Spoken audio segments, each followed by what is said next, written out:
Касиетті қалаларға келген кезде тахажжуд намазына барып жатырмыз, дұрыс па? 5 уақыт намаздан қалмай жатқан жігіттер бар. Кеше харамда 5 уақыт намазда Меккедегі қалмай жүрген жігіттер бар. Әр намазға білесіздер 100 мың деп айтты. Өткен сабақта да айтқанымыз. Ал мына жақта әр намазға 1000 сауаптан беріледі.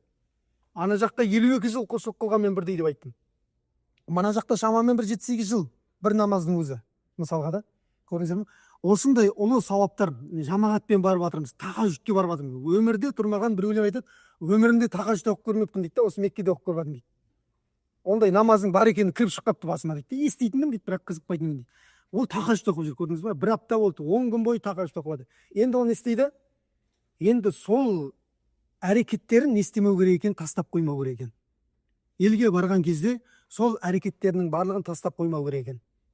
Сол мінекей ғалымдардың айтатыны, жаңағы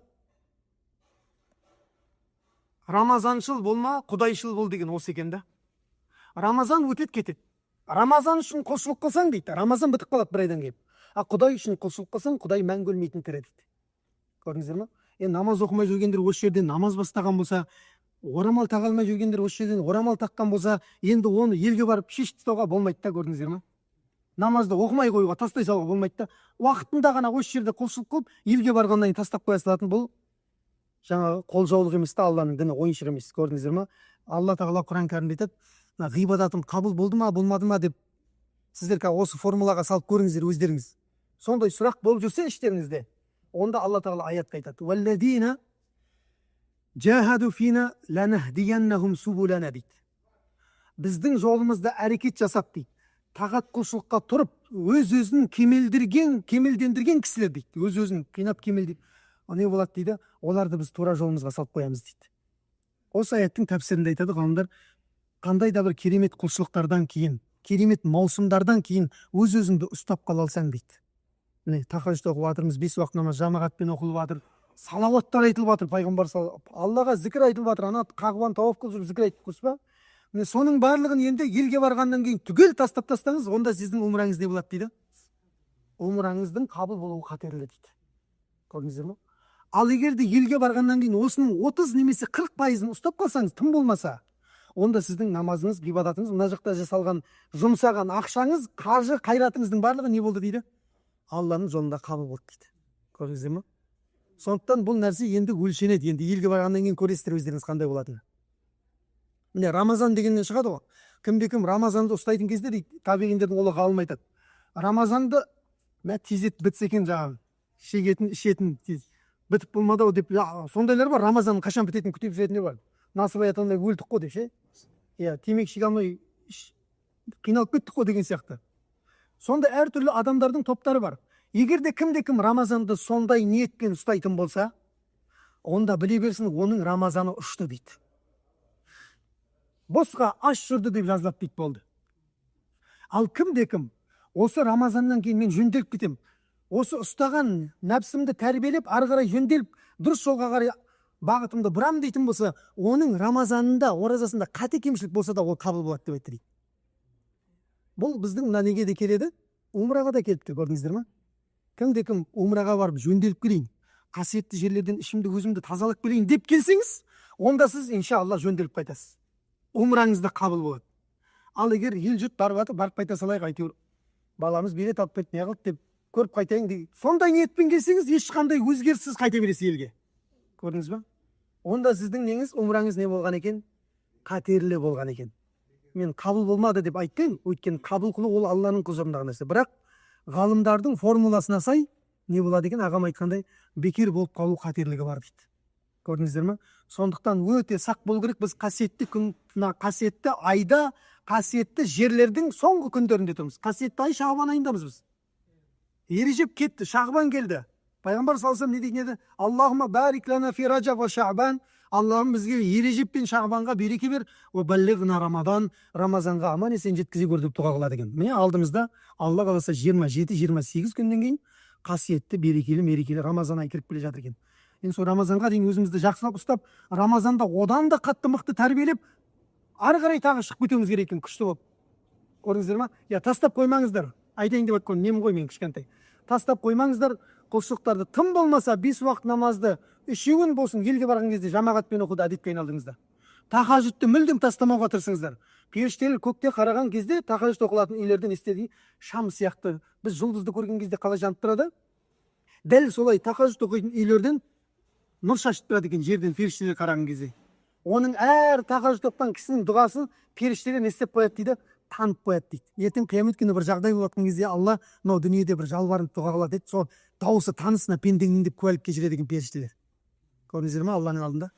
Міне сол жаңағы пайғамбар саллаллаху алейхи вассалам хадисінде айтады ғой, амалдардың ең жақсысы Аллаға ең қатты ұнайтыны дейді, азғантай болса да әрдайым істелгені дейді. Топырлатып нақыға бәрін істеп тастап елге барып болды демалам деген нәрсе болмайды. Көрдіңіздер ме? Болмайды ондай нәрсе. Имам Ғазали рахмаулла деген үлкен ғалым бар. Имам Ғазали сол кісі айтады, бұның тәпсірі мынадай дейді. Бір үлкен тас бар дейді да, мынадай үлкен тас бар. Сол тасқа бір көлдің суын әкеліп, немесе бір теңіздің суын әкеліп, бірден құйып жіберсең ол тас не істейді? Татыр деп сынып қала ма? Солаймен күйде тұрады дейді да. Бүйтіп бірден төгіп жіберсеңіз дейді. Ал ол тасқа сол мөлшердегі суды дейді, кішкентай тесік қылып тамшылатып қойсаңызшы дейді. Ана тамшы тас қандай болса да тесіп өтеді дейді. Аз болса да қоқтамайтын амал сондай дейді. Әсері өте мықты болады адамға дейді да. Аз болса да тоқтамайтын амал. Бір өзіңіздің бір керемет, бұл жақсы нәрсе. Әр адамның бойында өзі мен Алланың арасында кем дегенде бір амал болу керек әр адамның бойында. Мысалға, бір жігіттерді білем, мен күніне 1000 салауат айтпай ұйықтамайтын жігіттерді білем да. Өзінің сол Құдаймен несі байланысы. Салауат туралы айтып берем, иншалла. Бір жігіттер бар, әрдайым духа намазын тастамайды. Қандай шаруа болса, таң намаздан жарты сағаттан күн шыққаннан кейін 2 рекат духа намаз оқыды. Духа намазын білесіздер ме қандай екен? Алла тағала кімде-кім духаны оқитын болса, мен одан пенделерінен мұқтаждықты көтеп қоямын дейді. Өзім бітіп беремін шаруасын дейді Алла тағала айтады. Және не дейді? Имам Шафии не дейді? Күнәні қалай тастайтыныңызды білмей жүрсек дейді. Духа намазында екен ғой дейді. Бәріміздің бір неміз бар, күнәміз бар, тастай алмай жүрген. Пенде болғаннан қателесіп кете береміз. Сол күнәні қалай тастайды деп жауабын таппай жүрсем дейді. Духа намазында екен дейді имам Шафии айтады. Көрдіңіздер ма?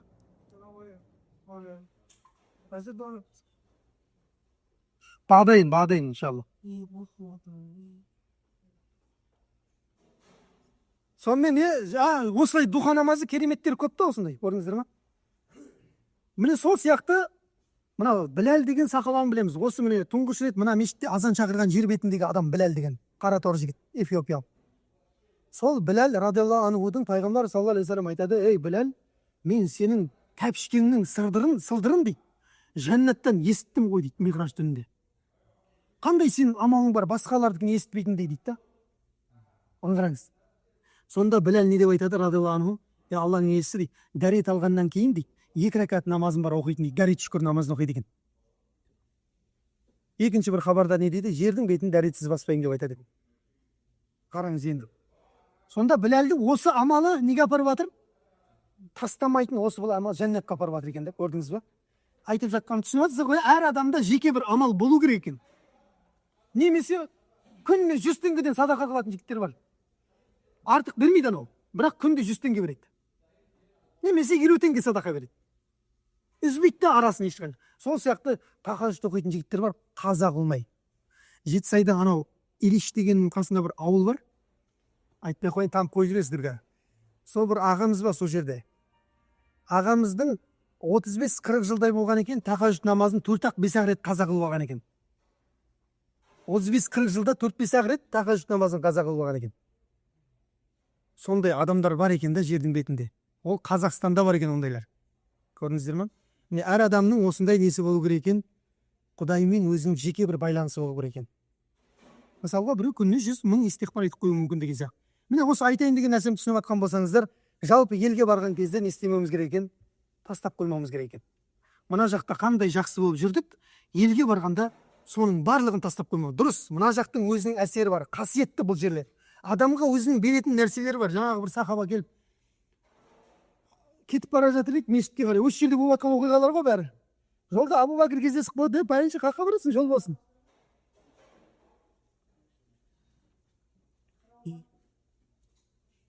Жол болсын дейді. Сонымен Алланың елшісіне бара жатыр едім дейді. Бір сұрақ көкейімді тесіп бара жатыр дейді. Қандай сұрақ? пайғамбардың қасында отырсам дейді да, иманым күшіп, менен тақуа адам жоқ дейді, уағызында оқыған кезде. Сыртқа шықсам, мұнафық сияқтымын дейді да, өзгеріп кетемін дейді. Ана қара, айтып тұрған нәрсесін қараңыз. Бәріміз де сондаймыз ғой. Уағызында оқыған кезде, ой, қопарып тастағым келіп тұрады, бәрін күшті болып, шыққасын тәк садақа берем, бүйтем, сөйтем деп шыққаннан кейін Аллаху акбар деп кетеді. Басқа шаруа келіп кете береміз да. Сонымен мұнафықпын ба мен дейді. Сонда Абу Бакр радиаллаху анху айтады, осы сұрақ мені де мазалап жүреді. Екеуміз барайық дейді. Пайғамбар саллаллаху алейхи уассаламға барып айтса не дейді? Сендер егер де дейді, менің жанымдағыдай иманның дәрежесімен отыра беретін болсаңдар, жүре беретін болсаңдар дейді, онда сендер періштелерді көретін болады енді дейді да. Көрдіңіздер ме? Бірақ ол мүмкін емес дейді. Иманның дәрежесі не істеп тұрады екен? Көтеріліп түсіп тұрады екен. Дұрыс, айтайын деп жатқан нәрсем дұрыс. Мына жерде иман күшейіп күшті болып жүрміз. Ертең елге барғанда ол шамалы не істейді? Азаяды, түседі. Бірақ азайды түсті деп оны тәрк етуге мүлдем болмайды. Қайтадан оны жандандыруға не істеуіміз керек екен? Әрекет жасауымыз керек екен. Осы жерлерде қайта-қайта дұға қылу керек. Я Алла, мені мына жерге қайтадан әкелші. Алла тағала шақырған адам келеді. Ешкім тоқтата алмайды. Тоқтатқан адам осы жерден қайтады деген сияқты. Көрдіңіздер ме? Осы нәрселерге қатты мән беруіміз керек екен. Енді айтайын, бір негізгі айтайын деген нәрсем, менің бұл неге қатысты, осы қалаға қатысты. Өткенде де айтқанмын, бұл қала Алла тағала өзінің пайғамбарына таңдап берген қала. Бұл қала жер бетіндегі берекесі асып тасыған бірден бір қала. Лекке бұл қала сияқты емес. Мекке бұл қала сияқты емес. Неге? Өйткені пайғамбар саллаллаху алейхи уассалам айтты, я Алла, Ибрахим Меккеге сұраған болса деді, мен Мәдинаға 2 есе сұраймын деп айтқан. Екі қаладағы айырмашылықты көріп жатсыздар ма? Мына жақ басқаша бір адамға ләззат сыйлайды, көрдіңіздер ме? Керемет бір. Шынымен нұрланған қала. Мәдина Мунаввара, нұрланған Мәдина қаласы бұл. Бұл қалада өйткені кім бар? Алланың елшісі бар, және оның қабірі бар, саллаллаху алейхи уассалам. Ол қабір болып тұра берсін, бірақ ол кісіне әрбіріңнің салауатыңа жауап берем, мен тіремін дейді. Көрдіңіздер ме? Әрбіріміздің салауатымызға жауап береді екен. Бұл қалада салауат айтпау, бұл өте үлкен қатеге алып барады екен. Бұл қалада көп салауат айту керек. Кеше Меккеде көп истиғфар, зікір айттық, Алланы мақтап. Мына қалада пайғамбарға көп салауат айтуымыз керек екен, саллаллаху алейхи уассаламды. Көрдіңіздер ме? Өйткені салауат деген ғибадат жер бетіндегі Алла тағала түсірген кітапта айтылған жалғыз түйір ғибадат екен. Алла өзінен бастаған. Қараңыздар. Алла тағала өзінен бастаған жалғыз ғибадат осы салауат екен. Қалғандарының барлығында пенделерінде айтады Алла тағала. Ей, иман келтіргендер, бүйтіңдер. Ей, иман келтіргендер, сөйтіңдер. Ей, иман келтіргендер, құрбан шалып намаз оқыңдар. Көрдіңіздер ме? Кімге айтып жатыр? Алла бәрін бізге айтып жатыр, иман келтіргендерге. Енді қараңыздар, жалғыз ғана амал бар екен, Алла өзі бастайды екен бұны. Пенделерін айтпайды екен. Бірінші өзі бастайды, кейін періштелерге айтады, кейін барып бізге айтады екен. Ол қандай амал? Алла тағала Құран кәрімде айтты, бисмиллахир-рахманир-рахим. Инналлаха ва малаикатаху юсаллуна алан наби дейді. Қараңыз. Ақиқатында Алла тағала дейді, ең бірінші өзі. Және оның періштелері дейді, пайғамбарға сәлем салауат айтады дейді. Ана қараңыз. Алла тағала пайғамбарға салауат айтады дейді. Ана қараңыз. Қай пайғамбарға? Міне, ана қабірдің иесіне айтады, саллаллаху алейхи уассалам. Алла салауат айтады дейді. Оның періштелері салауат айтады дейді. Періштелерінің санын Алладан басқа ешкім білмейді. Байтул Мағмур деген ана кеше Кағбаның төбесінде періштелер тауап қылатын жер бар, көкте, 7-ші көкте. Сол жерде Ибрахим пайғамбар отыр дейді. Пайғамбар саллаллаху алейхи уассалам миғражға көтерілген кезде айтады. Ол Қағбаны, көктегі Байтул Мағмурды бір күнде 70 000 періште тауап қылады екен дейді. Кейін олар шығып кетеді екен, екінші топ келеді екен. Ана шығып кеткен топ қиямет күнінде дейін қайтадан кірмейді дейді ана тауап қылатын жерге.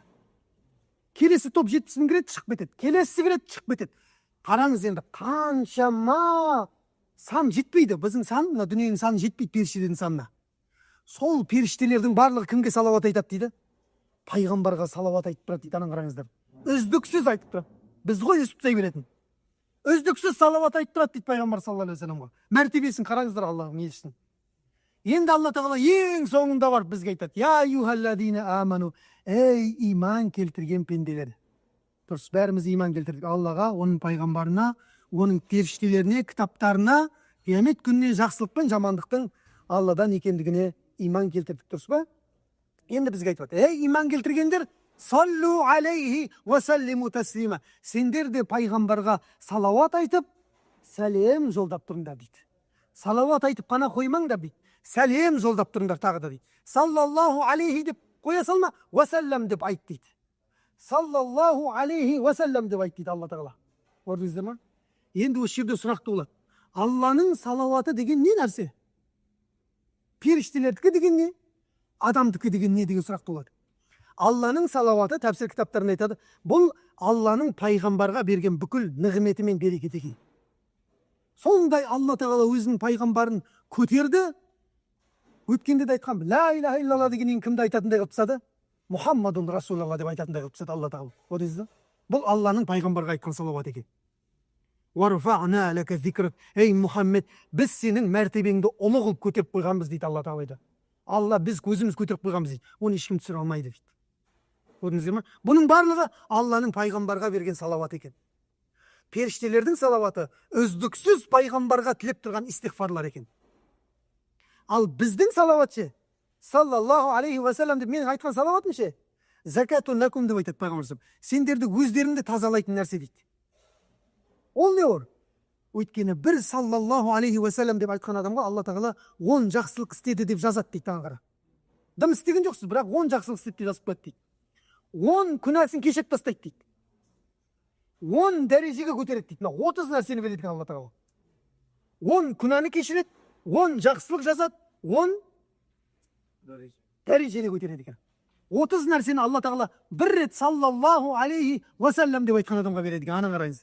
Ағыл да төгіл жаққан не екен? Сауап екен. Айтатын адам болса ғанеки бірақ енді. Демек, бұл салауат кімді тазалайды екен? Адам біздің өзімізді тазалайды. Осы аяттар түскеннен кейін пайғамбар саллаллаху алейхи ва салламның өте ұлы Құран кәрімнің білгірі деп аталған сахабасы бар. Үбәй ибн Кааб деген. Танисыздар ма, танымайсыздар ма? Осы мәдиналық сахаба ол. Үбәй ибн Кааб деген. Үбәй ибн Кааб пайғамбар саллаллаху алейхи ва саллам шақырып алады екен. Үбәй бергеш үйінде шақырып алады екен. Анау жасыл не тұр ғой мұнара. Соның асты пайғамбардың үйі, жатқан қабірі. Айша анамыз екеуі отырған. Сол үйіне шақырып алады екен да, әйелдерінің барлығын шығарып жіберіп, Үбәй Құран оқышы деп айтады екен, ана қараңыз. Сонда Үбәй ибн Кааб айтады, "Я Алланың иесі Құран сізге түсті ғой" деп айтты. "Мен қалай оқып беремін саған?" Сонда "Мен сенен тыңдағанды жақсы көремін" деп айтады екен, ана қараңыз. Сондай ұлы мәртебелі сахаба пайғамбар саллаллаху алейхи ва салламға осы аяттар түскеннен кейін келіп тұр дейді. "Я Алланың иесі" дейді. "Менің түнде бір сағат уақытым бар" дейді. "Өзім тұрып жеке Аллаға дұға қыламын, керегімді сұраймын" дейді. Сол дұға қылып, бір сағат дұға қылып жатқан кезімде бір 10-15 минут салауат айтсам жете ма деп айтады екен да. 10-15 минутта неше салауат айтасыз? Бір 70-80 салауат айтылуы мүмкін, дұрыс па? Сонда пайғамбар саллаллаху алейхи ва саллям жымиятты айтады. "Ей Үбәй" дейді. "Хаза хайрун" дейді. "Бұл өте жақсы. Фа ин зитта фа хуа хайрун лак" дейді. "Егер де тағы үстіне қосатын болсаң, сен үшін хайырлы" дейді. Ана қараңыз. Мен үшін деп жатыр ма пайғамбар саллаллаху алейхи ва саллям? Жоқ, сен үшін хайырлы дейді. Көрдіңіз бе?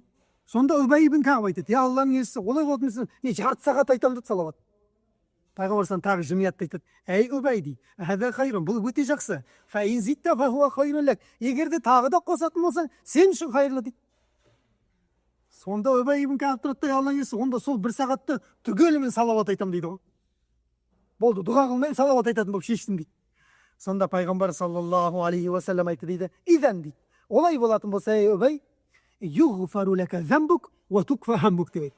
"Алла сенің бүкіл күнәңді кешіріп" дейді, "жүрегіңдегі қайғыңды сейілтіп жібереді" деп айтады.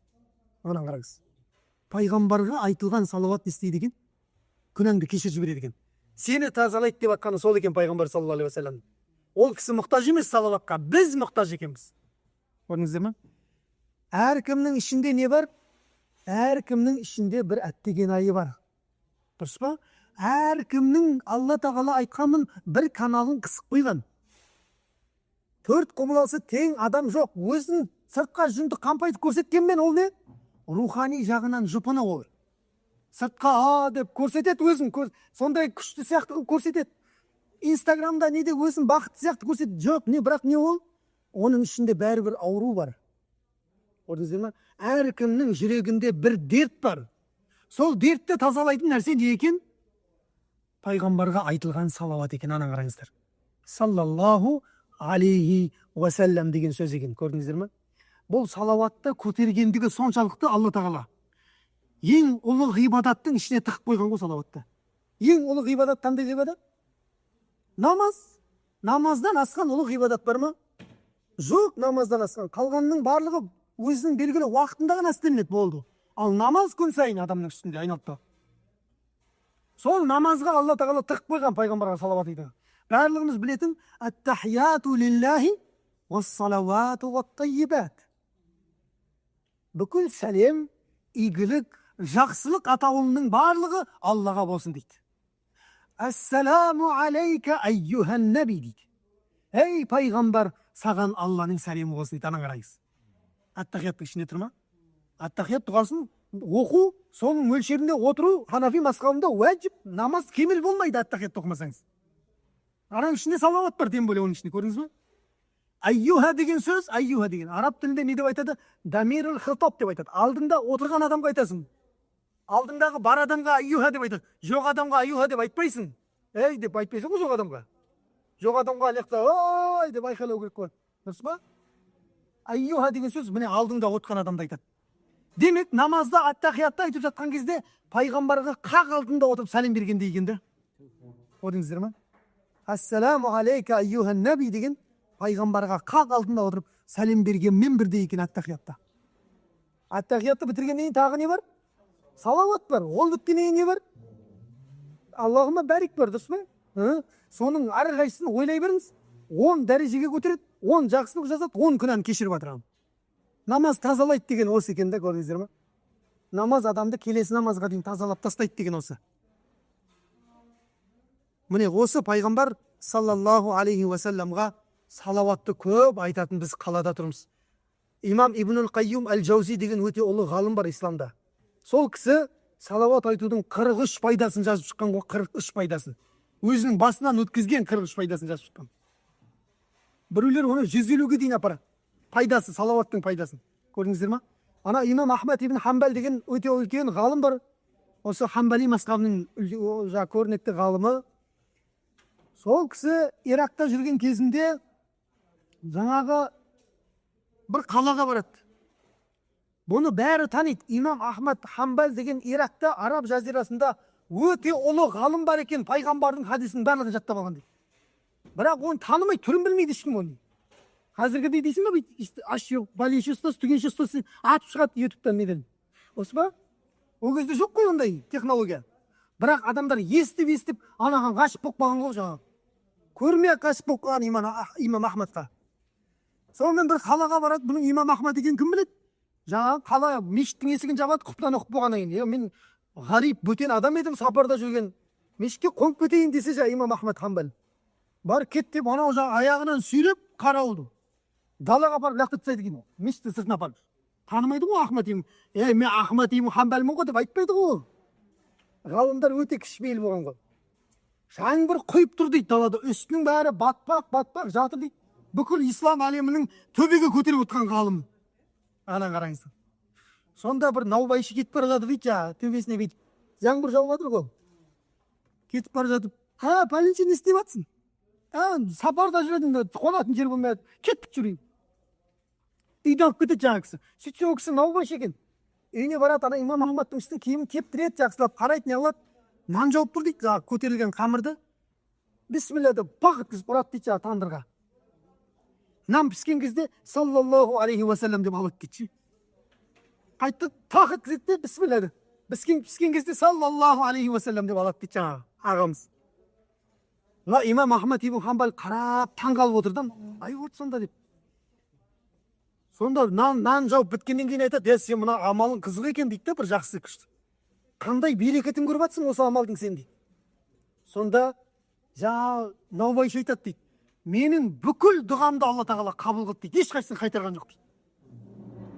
Не тілейін дейді намаздан кейін. Сразу қабыл болады.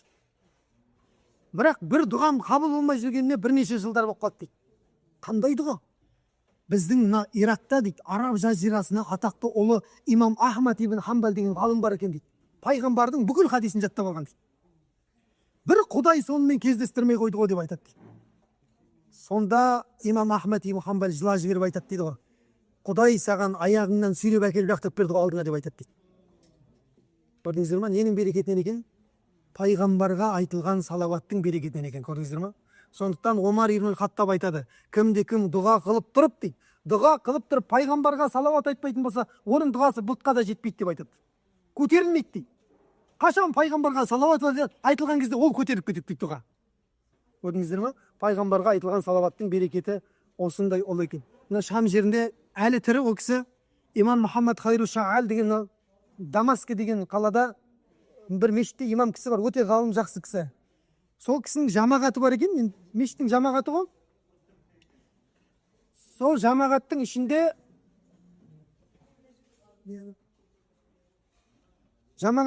бір кісі бар екен де, әрдайым намаздан кейін қалып қойып отырып, өзі салауат айтып отырады екен.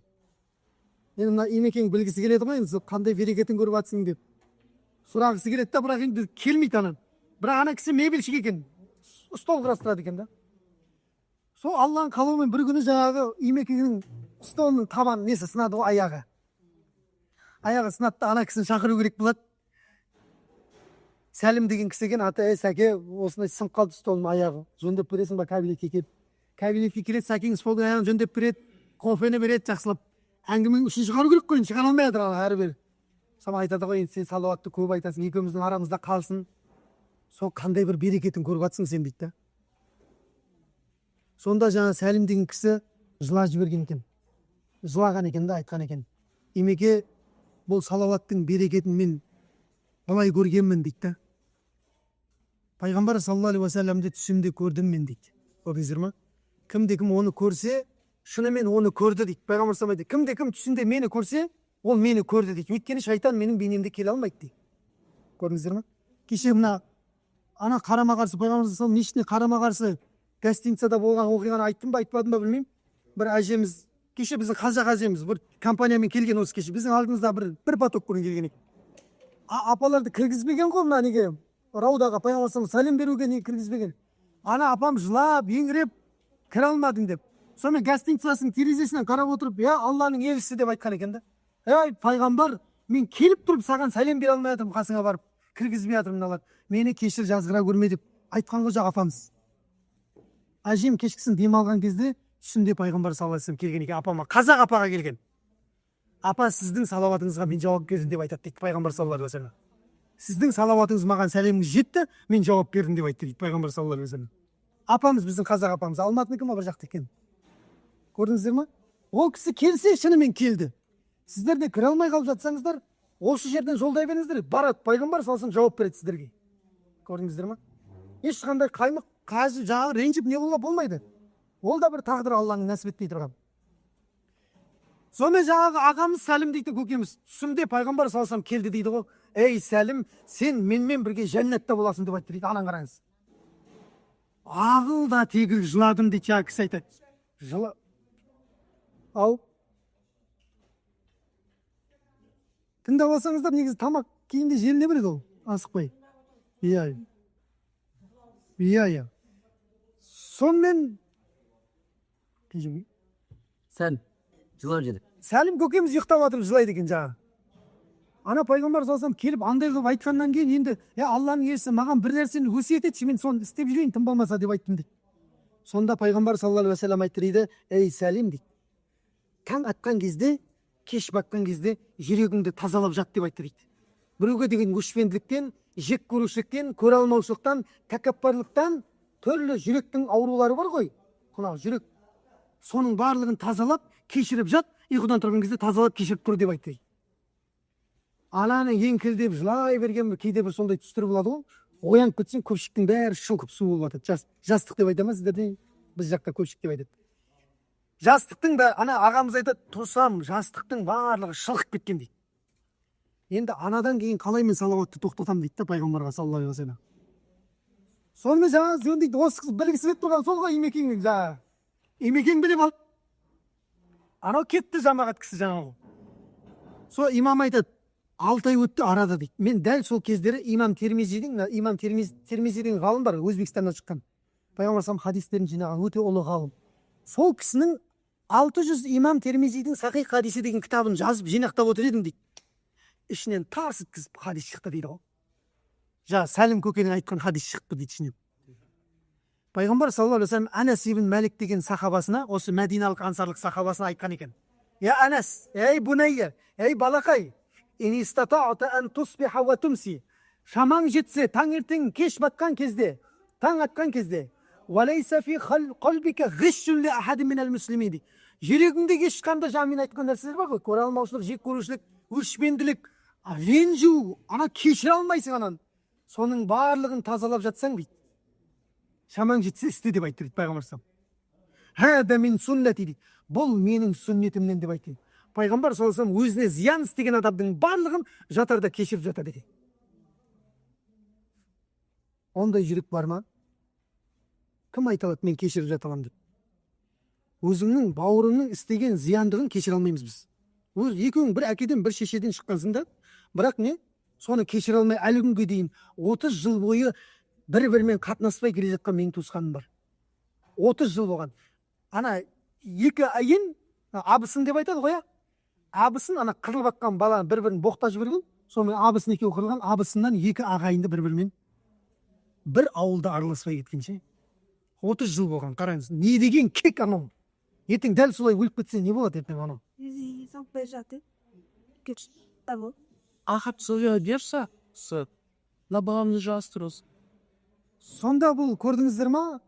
Кім болса соған нәсіп болатын нәрсе емес екен да, ана жүректі тазалау деген. Ал жаңағы Сәлім көке ше.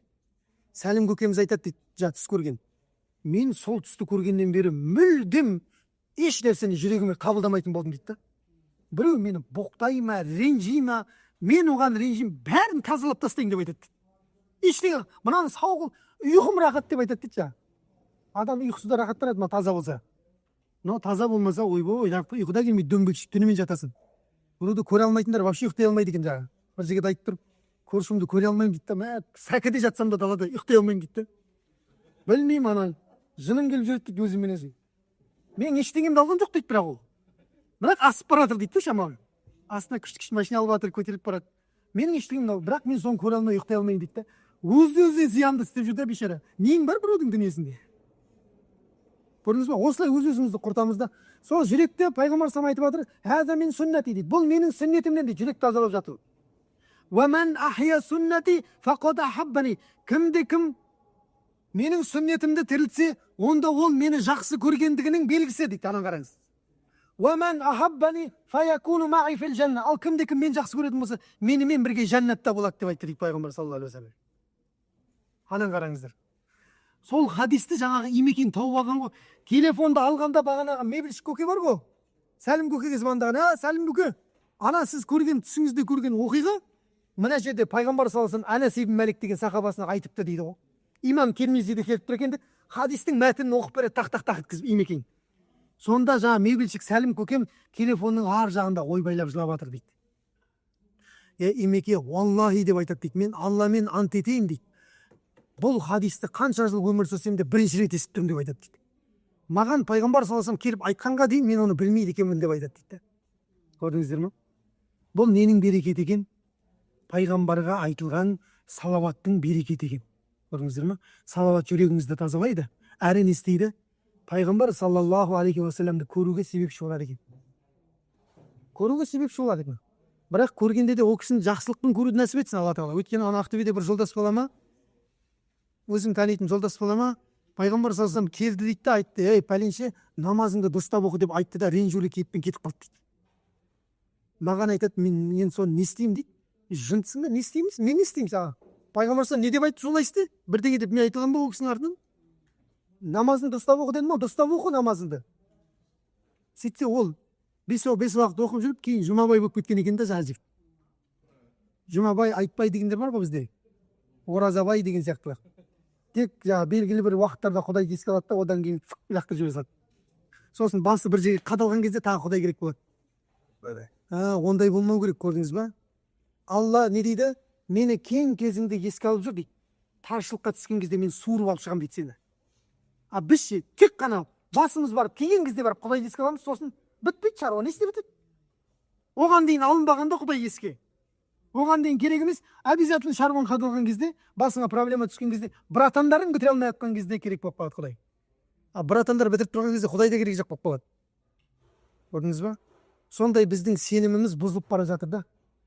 Соның барлығына не істеуіміз керек екен, бауырлар, Алланың қонақтары, сақ болуымыз керек екен. Енді соңғы бір немен аяқтайын, оқиғамен. Шаршап кеткен жақсы тамақтарыңызды ішіңіз деп. Имам Ғазали деген үлкен ғалым бар. Имам Ғазали. Сол Имам Ғазали бір күні шәкірттеріне сабақ беріп отыр екен. Алдында 600 шәкірт отыр екен Имам Ғазалидің. Сонда сабағын түсіндіріп болғаннан кейін, құрметті шәкірттер, сұрақтарың бар ма деп айтты дейді. Шәкірттердің барлығы ұстаз түсінікті деп айтты дейді. Бір танымайтын бір жігіт келді де, ұстаз, менің сұрағым бар деп айтады дейді. Ғарип дейді, танымайтын бір кісі. Сол келді, имам дейді. Алла тағала Құран кәрімде күллі яумин хуа фи ша'n. Алла тағала күн сайын бір нәрсені жасаудың үстінде деген аят бар дейді. Сол Құдайдың бүгінгі шаруасы не дейді ғой, ана қараңыз. Бүгінгі Құдайдың шаруасы не дейді? Сұрақты қарасаңшы, андай да сұрақ болады екен. О, Имам Ғазали қақтан біледі осы, не істеп жатқан Құдайдың бүгінгі шаруасы не екен? Сонымен, бауырым, ертең кеш дейді, жауап беремін, иншалла. Үйіне барады да кітаптың бәрін ақтарады ғой. Жауап жоқ. Азанда келеді, ана жаңа, ұстаз, кешегі сұрақтың жауабы не болды дейді. 600 шәкірт отыр алдында. Ана шәкіртті дейді 600-ді. Әлемнің әрбір қаласына бір-бірден тастап тастаса дейді, жердің бетінде надандық деген дерт қалмайды дейді. Сондай ұлы шәкірттер ғалымда. Сонда ана шәкірттері де мықты болып тұр ғой, қарасаңыздаршы ұстаздарына. Ой, ұстаз, біз мынадан сабақ алып жүрміз, дым білмейді ғой деп, кітаптарын жинап алып кетіп, ешқайсысы кетпеген екен. Бізде ше, сен шетелде оқып келдің ғой, мынадай сұрағым бар дейді. Оны мен білмейді екенмін десең, ой, не оқып келдің сен дейді. Көрдіңіз бе? Бірден осайды. Ол шәкірттің жүрегінде дерт бар да. Көрдіңіз бе? Енді шетелде оққанның бәрі не? Періште ма не бүкіл нәрсені білетін? Жоқ, пенде болғанда оның білмейтін нәрсесі болады, білмейтін нәрсесі болады, білетін нәрсесі болады, естігені болады деген сияқты әртүрлі ғой. Сонда шәкірттерінің саф таза жүректері ана ұстазы туралы бірде-бір жаман ойға бармаған дейді ғой. Біреу шығып тұрып кетіп қалмаған дейді. Имам айтты дейді Ғазали, ертең кеш, ертең жауап беремін дейді. Иншалла. Сонымен түнімен намаз оқиды ғой Имам Ғазали. Салауат айтады, намаз оқиды, жай намаздың үстінде отқан кезде әттахиятта ұйықтап кетеді екен жаңа.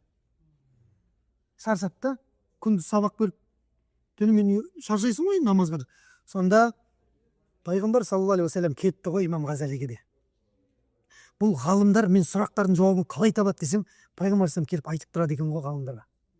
Бәсе ана имам Абу Ханифаның айтқан фатуаларын оқысаңыздар, адамның ақылы жетпейді да, мына қалай алды десек, ол кісілерге сол осылай екен ғой.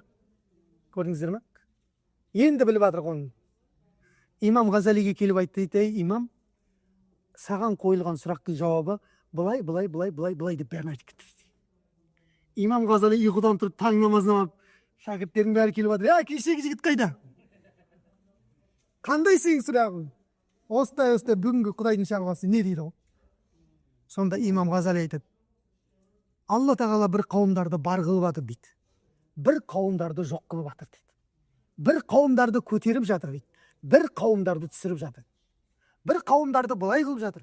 Бір қауымдарды мынадай қылып жатыр дейді. Тура жолға салып жатыр, адастырып жатыр. Барлығын Имам Ғазали пайғамбар саллаллаху алейхи вассалам қалай айтты, солай тақ айтып берген ғой. Сонда жаңағы тұрып жігіт айтады дейді, сұрақ қойған жігіт айтады дейді. Имам деп айтады дейді. Солли мән алламака хаза фил манам деп айтты. Имам, түсіңде осыны үйретіп кеткен кісіге салауат айтуды ұмытпай жүрсен деп айтады. Сөйтті де кетіп қалды дейді. Мынауың Имам Ғазалидан өтіп кеткен әулие ма, бірден болып тұр ғой. Түсіңде дейді, саған осы сұрақтың жауабын үйретіп кеткен кісіге салауат айтып жүруді ұмытпа сен деп айтады дейді. Сонда ғалымдарымыз тексереді ғой, неге бұлай болды деп. Сөйтсе Имам Ғазали соңғы 3-4 күнде пайғамбарға салауат айтуды ұмытып кеткен екен дейді. Соны ана ескертуге келтіргенде жаңа кісі. Қалай Құдайдың сүйікті пенделері. Екінші бір ғалымдар айтады, Имам Ғазалидің ішінде андай не туылған болуы мүмкін дейді да, өз өзіне қызығушылық деген бар ғой. Ой, мен мынаны мен істеп жатырмын ба не деген сияқты. Өз өзіңе таңғалып жүресің ғой кейде, дұрыс па? Мен қолымнан да келеді екен ғой бұндай. Ана 600 шәкіртті көрген кезде сондай нәрсе кірген, бұл тағажжүб деп айтады бұны шариғатта. Өз өзіне қызығу деген. Ой, мен деген бүйтемін, ой, мен деген 100 рет қажы болғаным, ой, мен деген. Көрдіңіз ба? Өз өзін не істеу? Көтермелеу деп аталады бұл. Сондай нәрсеге тап болып қалған болуы мүмкін, соны тәрбиелеуге кетті дейді жақсы. Ол дүниеде тәрбиелеп алды да қайта жақсы, көрдіңіз ба? Тәубесіне келтіріп кетті да. Бұдан былай енді сақ жүреді ол. Міне көрдіңіздер ма? Бұл пайғамбар саллаллаху алейхи уассаламға айтылған салауаттар екен. Міне біз сол қаладамыз. Пайғамбар саллаллаху алейхи қай жерінен тұрып айтсаңыз да ол салауат жетеді. Пайғамбар саллаллаху алейхи айтады, Алла тағала маған салауат үшін екі періштені арнайы бөлік жаратып қойған. Кім маған салауат айтса дейді, ғафараллаху ләка деп айтады дейді, бірінші періште. Алла сені кешірсін, ей пенде деп айтады. Мысалға, есіміңіз кім? Әкеңіздің аты? Ақжол ұлы Мейірбек, Алла сізді кешірсін деп айтады. Ускуту шуай ихуан.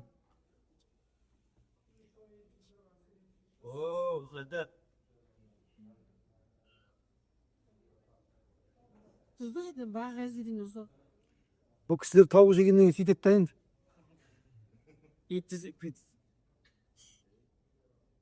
Қай жер келдің? Жаңағы періште келдің. Екі періштені маған жаратып қойған дейді Алла тағала. Біріншісі маған салауат айтқан кезде дейді, ғафараллаху ләка, ей Ақжол ұлы Мейірбек, кешірсін сені Алла тағала деп бірінші періште дуа қылады дейді, ана қарайсыз. Бұл періштенің қызметі тек осы. Кім салауат айтады, соған ей түгеншенің ұлы түгенше, Алла сені кешірсін деп айтады. Екінші періште ше, әмин деп тұрады екен. Сол періште әмин деген кезде дейді, Алла тағала және бүкіл періштелер қосылып әмин деп айтады. Ал керек болса.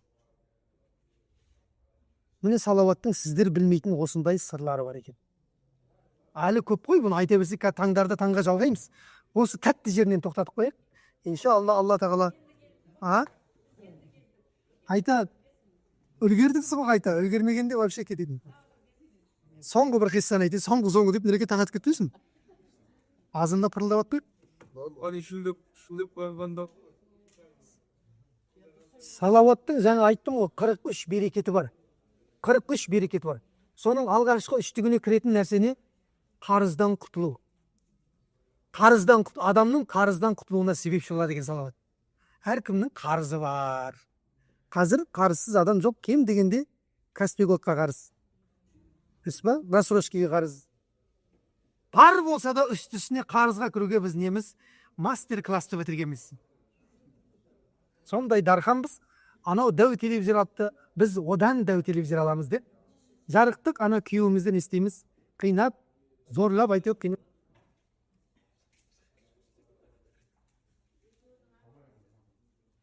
Ben koyuverim bak sen lillam. Boş. Dünya var maşiret. Қарыз Каспийголдқа. Атомда қарыз бар деймін, қарыз дейді адам. Қарыздан құтылуды айтып берейін бе сізге, қалай құтылады? Иә. Күйеуі қинап. Күйеуі. Сізді де қинап жүр, женщин. Тәуекелін, құдай жамасын. Иә. Бұл салауат қарыздан құтылуға себепші болады екен жем. Салауатты көп толтыру адамның қарыздан құтылуына себепші болады екен. Осы Араб жазирасында болған өте бір керемет оқиға бар. Соны айтып берейін сіздерге, сонымен бұл тоқтатайық енді. Ренжімеңіздер. Жаңа екі жолдас бала ғой, бір-біріне ақша жүрген жерде бәле жүреді ғой өзі. Екеуміз де бизнесменбіз. Сонымен Құдайдың қалауымен біз сауда болмай, мен банкрот боламын ғой. Сонымен Нұрекен Керемді айтты, мен Нұреке бір 500 динар бере тұрыңызшы маған. Қайттан дөңгелетіп алайын деймін ғой. Нұрекеңнен 500 динар алам, қайттан қадалам ғой. Бір өмірде сондай бір кезеңдер болады да, құлағанның үстіне құлай бересің ше. Құлағанның үстіне 10 рет құлайсың. Бірақ оның артында бір күшті жақсы күтіп тұрады. Сабыр сақтап адам күту керек та бірақ. Сонда Нұрекең айтады, дұрыс қой енді екеуміз саудада серікпіз, бірақ енді мен келісім шартпен берем, ертең бере алмай қалсаң қалай болады? Деп бұл менен қолхат алған, бермесем соттағанмын мен, короче. Сонда жаңа 500 динарды аламын да тағы да қадаламын мен, жаңа саудада болмай қалады. қиналып кетеді, отбасым қиналып жатыр, бала шағаң нәпақасы бар, базарда не істерін білмей жаңағы сөйтіп жүрсем, бір кезде екі қолтығымнан көтеріп алып, екі мілтсе жаңағы соттың залына қарай алып кетті ғой. Аманшылық па, не болды білмеймін, соттың залына барғасын айтады өзі сот. Соттың залына барса, жарықтық, сенің 500 динар қарызың бар екен ғой, пәлен айда берем деген. Соған осындай уақыты өтіп кетті, қарызын қайтар дейді ол. Енді мен болмай жатыр, өзіне де айтқанмын, болмай жатыр. Болмай жатса, енді келісім тұр ғой мына жерде нотариуспен. Болды. Болмаса, ол соның несін өтеп жазасын сыйым. Міне, көріп тұрсың мен артында темір торды. Деген кезде айтады, айналайындар, мен отбасым аш отыр үйде. Барып ескертіп кетейін, кім болмаса, әйел бала шағам уайымдап мына қаққы кеткен білмей қалды қазір мен. Дейді ғой. Сонда айтады, айналайын, кімді кеміс қылып отырсың сен? Мына жерге келгеннің барлығы сөйтіп айтып кете беретін болса, біз не ай қарап отырып қой мына жерде? Кеттенен кетті ғой, болды, сен артыңнан іздеп жүреміз ғой. Қақты жаңа кім қайда деп. Сонда жаңа кісі айтады, Алламен ант етемін дейді да. Егер таңертең алдыма өзімнің алдыңа екі аяғыммен келмесем, мені Мұхаммедтің үмметінен деп айтпаңдар дейді. Кәпір деп айтыңдар дейді солдыр. Мен екі ортаға пайғамбарды қойып сұрайын дейді сенен. Ана соттың үстіне мұздай су құйылгендей болады ғой. Әркім әр нәрсені қояды ғой, залогқа. Біреу алтын қояды, бірдеңесін қояды, баласын қояды. Бірақ пайғамбарды қойған адам жоқ екен бұл уақытқа дейін. Мен о екі ортаға пайғамбарды қоямын дейді саллаллаху алейхи вассаламды. Ана сот шошып кетеді, ойбай құрсын, пайғамбарды мына бірінші рет болып тұр. Барып қайт онда дейді, азанда бірақ келіңдесін. Сонымен үйіне барады да әйеліне айтады ғой болған жағдайдың бәрін. Осындай болды, кім жаңағы келіншегім айналайын деген кезде әйелде Құдай қосқан әйел екен, анаған берген. Сонда әйел айтты дейді ғой жарықтық. Айттым саған алма, оңбаған бірдеңе деп ұрсып шықпағанда. Ақыры пайғамбарды қойып ортаға дейді. Құтылып шыққан екенсің дейді. Онда екеуміз таң атқанға дейін пайғамбарға салауат айтайық дейді ғой. Анаң қараңыздар. Екеуі отырып балдарды ұйықтатып тастап таң атқанға дейін салауат айтқан екен да. Таң азанға кішкентай қалған кезде жаңағы кісінің көзі ілініп кеткен екен. Көзі ілініп кеткен кезде пайғамбар саллаллаху алейхи вассалам келген екен жаңағы кісіге. Ей пәленше, бар да ауданның әкіміне бар, мен айтты деп ақша алдырып айтқан екен. 500 динарды.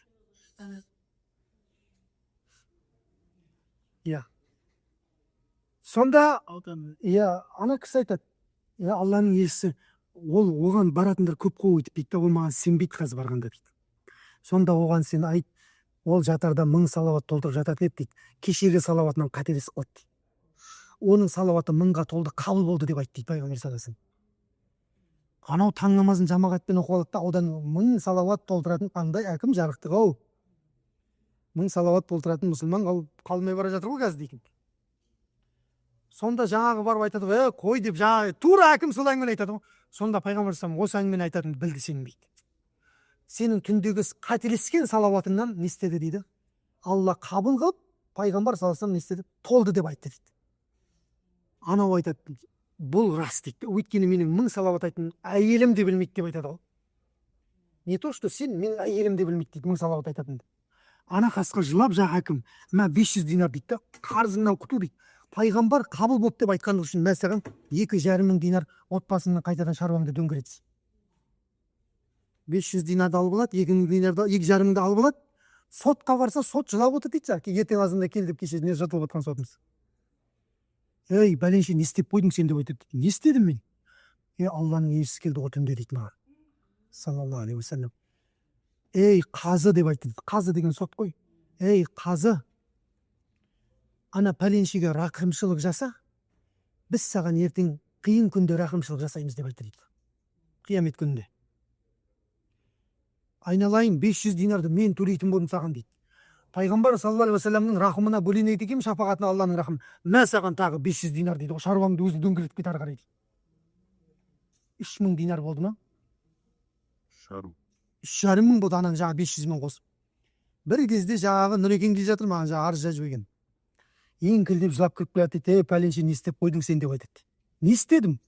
Алланың елшісі келді ғой маған түнде деп айтады дейді саллаллаху алейхи вассалам. Ей, түгенше досыңды кешірсең, біз сені қиын күні кешіреміз деп айтты дейді пайғамбар саллаллаху алейхи вассалам. Досым, мен сені кешірдім дейді, ана 500 динар жүрегіммен кешірдім. Алланың елшісін көргендігім үшін мә саған тағы 500 динар шаруаны дөңгелетші деп айтты дейді. Көрдіңіз ба? Бұл болған оқиға. ғалымдардың аузынан қалай жетті, мен дәл солай айтып тұрмын осы оқиғаны. Көрдіңіздер ме? Пайғамбар саллаллаху алейхи уассаламға айтылған салауаттың берекетін көрдіңіздер ме? Алла тағала қарызын өтеп берді. Сонымен қайта аяқ астынан не болып кетті? Миллионер болып кетті. Динар деген алтын ақша бауырлар. Дирхам күміс ақша. Бір динар деген пәленбай шаруаны істеуге болады. Бір динармен. Көрдіңіздер ме? Сондай аяқ астынан не болып кетті?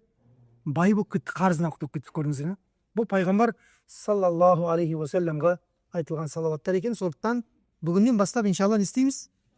Пайғамбарға саллаллаху алейхи уассалам деп әр намаздан кейін кем дегенде 20-дан салауат айтып қойсақ, бір күнде 100 салауат болар екен. Ал әр намаздан кейін ерінбей 100-ге толтырсаңыздар, бір күнде қанша болады екен? 500 болады екен. Ал енді дәрежелеріңізді ойлай беріңіздер, қандай болады. Бүкіл проблеманы, бүкіл шаруаны кіммен шешіп алады екенбіз?